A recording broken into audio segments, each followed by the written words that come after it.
Hello everyone, welcome back to my channel. Today I'm going to take you to a place which used to be one of the largest church complexes in Goa. Yes, you guessed it right. We are now at the ruins of St. Augustine's Church. The church was built on top of Mount Santo between 1597 and 1602 by the Augustinian friars who landed in Goa in 1587. Though the church is now in ruins, it still remains a busy tourist attraction due to its rich history. You're now looking at the only surviving tower of the four that were part of the facade of the Church of St. Augustine. The complex comprises of Church of Our Lady of Grace, Convent of St. Augustine, College of Popolo, and Seminary of St. Gilhurin. Along with El Escorial and the monastery of Sao Vicente de Fora, the church was one among the three great Augustinian churches in the Iberian world. The four-story high laterite tower you can see was part of the facade of Nossa Senhora de Graça, or the Church of Our Lady of Grace, and served as a church's belfry.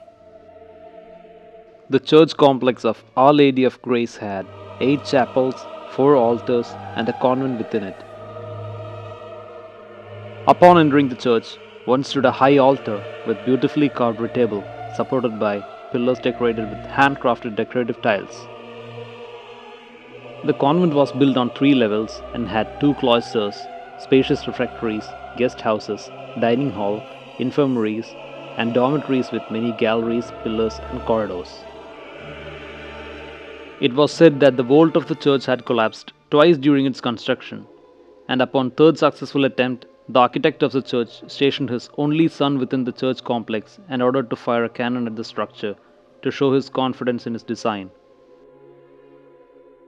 After the Augustinians were evicted from Goa under the Portuguese government's new repressive policies, the church got abandoned in 1835. The subsequent neglect caused the vault of the church to collapse in 1842, and soon the body followed, and the nave of the church is now open to the sky.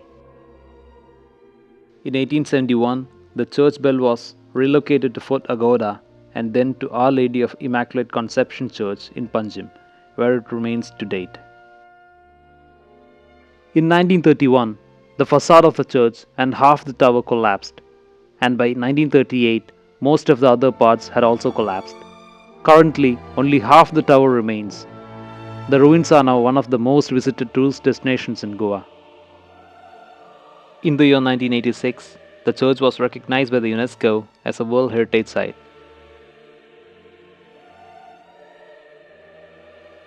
By the end of this video, I'll be talking to you in detail regarding the entry fee, accessibility, and working hours of this particular monument. As you walk through the walkway, you will be able to see beautifully carved tombstones dating back to 1600s and 1700s on either side, which probably could be of nobles and monks who were buried beneath.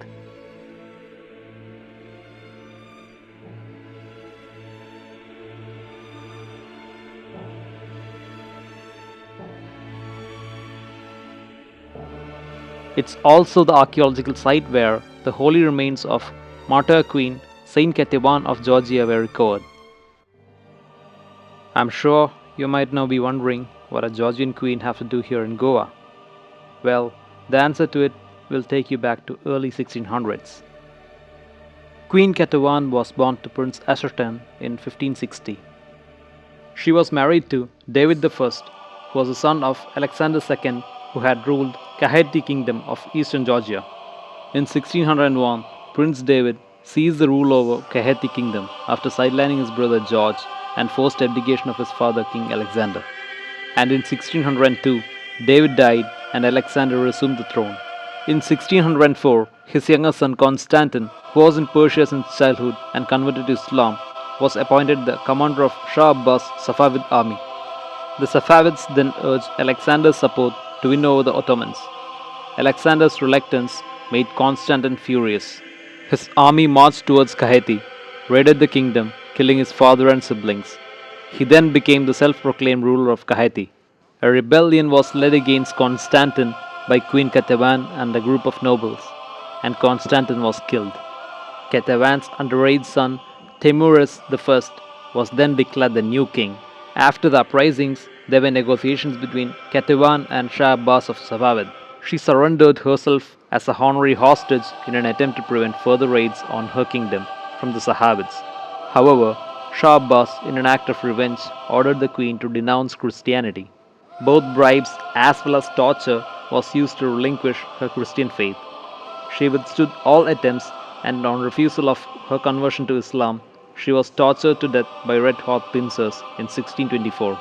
A group of Portuguese monks of the St. Augustine sect had witnessed the queen's public execution in Shiraz. Her holy remains were later retrieved and buried at Alverde Monastery, Georgia. Her tragic death and refusal to denounce Christianity made her a martyr, and she was later declared a saint by the Georgian Orthodox Church. However, fearing further attacks from the Persians, the keepers of her relics decided to move it to a safer location and was later considered to have been lost on its way. The hunt for this lost relic finally ended up in Goa. In 2005, a research team found few bone fragments from the ruins. Mitochondrial DNAs from the bone samples were analyzed and showed the presence of U1b haplogroup, which is a lineage absent in India but present in Georgia and other parts of Europe. In 2013, it was made public that these bone fragments belonged to a woman of Georgian descent. The relics were kept at Archaeological Museum in Goa, and in July 2021, a part of it was handed over to Georgia. The transfer of relics were made in a grand function. The following is a speech delivered by Indian External Affairs Minister during the event. Metropolitan Sheo, President, Prime Minister, Reverends, my Georgian brothers and sisters, Gamar Choba. Today is a special day, not only for Georgia, but also for India. I have the honor to hand over the holy relics of St. Queen Katevan to the people of Georgia. I consider myself blessed that the purpose of my first visit to Georgia is such an auspicious one. The holy relics were preserved at the St. Augustine Church in Goa since the 17th century. Given the immense spiritual value that this relic holds for the people of Georgia, we had kept this sacred heritage as our own. Its return is a testimony to our warm and friendly relations. I particularly thank the good people of Goa who have been such reverential custodians of this holy treasure. They have done India proud by being true to our tradition of respecting faiths. The martyrdom of St. Queen Katevan is a story of courage and sacrifice. Her relics were taken to India by two devoted Augustinian monks who witnessed the last years of her life. One part of the holy relics still remain in India as a reminder of our shared past. But the part which has now come back permanently to Georgia due to the decision made by Prime Minister Modi will surely inspire generations to come in this land. The presence of some of the relics in India and Georgia is a bridge of faith between our two countries.